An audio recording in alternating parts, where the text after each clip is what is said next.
ফিলিস্তিনের অবরুদ্ধ গাজা ভূখণ্ডের সবচেয়ে বড় নগরী গাজা সিটিতে ব্যাপক বিমান হামলা চালাচ্ছে ইসরায়েল। গত ২৪ ঘন্টায় শহরটিতে বোমা হামলায় ৫১ জন নিহত হয়েছে। মঙ্গলবার ১৬ সেপ্টেম্বর এক প্রতিবেদনে এই তথ্য জানিয়েছে সংবাদ মাধ্যম আল জাজিরা।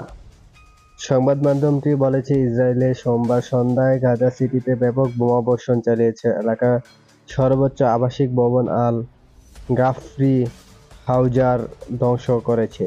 এ তীব্র হামলার কারণে লাখো বাসিন্দা শহর ছেড়ে পালাতে বাধ্য হচ্ছে।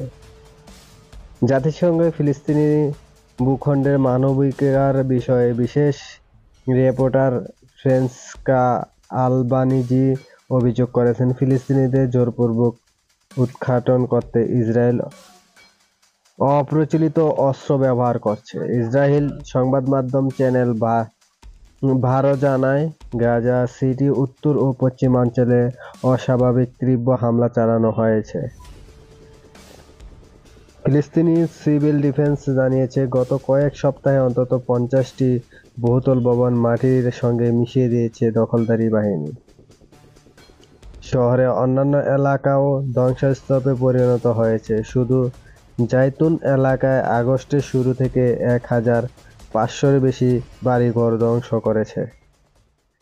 ইসরায়েলি পররাষ্ট্রমন্ত্রী ইসরায়েলি কটজ টানা তৃতীয় দিনের মতো হামলা ভিডিও সামাজিক যোগাযোগ মাধ্যমে প্রকাশ করে লিখেছেন, সন্ত্রাসের টাওয়ার সমুদ্রে ভেঙে পড়েছে, তবে ভবনটি হামাসের ব্যবহৃত ছিল এমন কোনো প্রমাণ তিনি দেননি।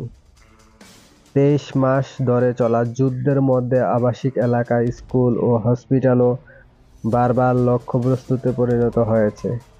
গাজা স্বাস্থ্য মন্ত্রণালয়ের তথ্য অনুযায়ী গত ২৪ ঘন্টায় শুধু গাজা সিটিতেই ৫১ জন নিহত হয়েছে, যাদের মধ্যে ৬ বছর বয়সী যমজ শিশুও রয়েছে। এছাড়াও তিনি সাংবাদিক পৃথক হামলায় নিহত হয়েছে।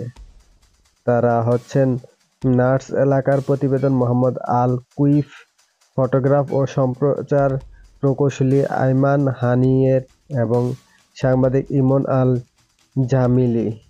এ নিয়ে গাজা ইসরায়েলি হামলায় নিহত সাংবাদিক ও গণমাধ্যম সংখ্যা প্রায় ২৮০ জন পৌঁছেছে।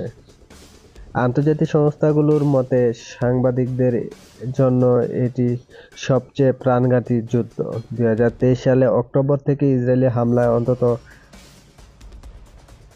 ৬৪,৯০৫ ফিলিস্তিনি নিহত হয়েছে, আহত হয়েছে আরও ১,৬৪,৯২৬ জন। ধ্বংসস্তূপ নিয়ে এখনও অগণিত মরদেহ চাপা পড়ে আছে।